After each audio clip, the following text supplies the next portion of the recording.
Blessed day sa inyong lahat mga kapatid. Tayo po ngayon ay sa araw ng Biyernes, March 14, 2025. Muli, welcome sa ating social media apostolate na Salmod Salita. Ang ating ebanghelyo sa araw na ito ay mula sa ebanghelyo ni San Mateo, chapter 5, verses 20 to 26. Sabi ni Jesus, I tell you, unless your righteousness surpass that of the scribes and Pharisees, you will not enter the kingdom of heaven. Ang mga Pariseo at mga Eskriba ay ang kanilang pagiging righteous, ang pagiging banal nila ay naroon lamang sa pagsunod lamang sa kautusan.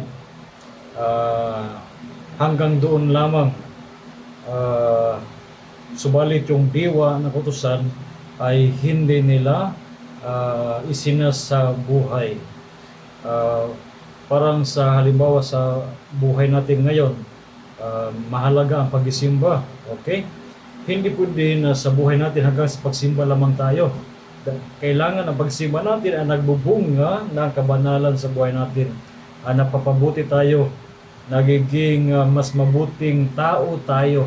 Halimbawa kung tayo ay palamura tayo, sa pamamagitan ng simba, unti-unti nababago ang ating sarili. Yun yung inaasahan ng ating Panginoon sa ating ebanghelyo na kailangan natin lampasan ang righteousness na tinatawag ng mga Pariseo at ng mga Eskriba. Hindi hanggang sa pagsunod lamang ng mga kautusan. Halimbawa, katulad na you shall not kill, no?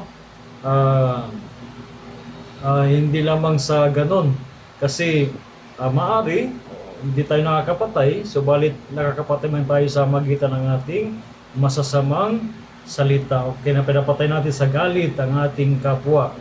Napakahalaga na yung diwa talaga ng kautusan ay talagang sinasabuhay natin bilang mga mananampalataya ni Kristo. Kaya sana sa ating pagpatuloy ng ating mga dapat gawin ngayon ng panahon ng Kwaresma ay mas natutulungan tayo na maging mapabanal pa tayo ang ating buhay. Huwag nating hayaan ng ating mga pagdalo ng misa, panalangin, kawang-gawa, at ngayong Biyernes tayo ay makikisa sa Estasyon ng Cross o the Approaches.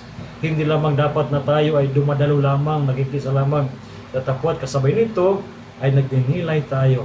At sa magitan ng pagninilay ay talagang dinadala rin tayo sa pagsisisi sa ating mga kasalanan.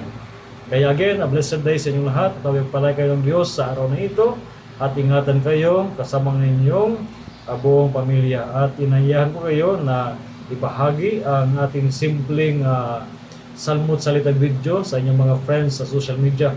Let us make viral the Word of God sa mundo ng social media. So, God bless you, and of course, rest assured of my prayers for each one of you.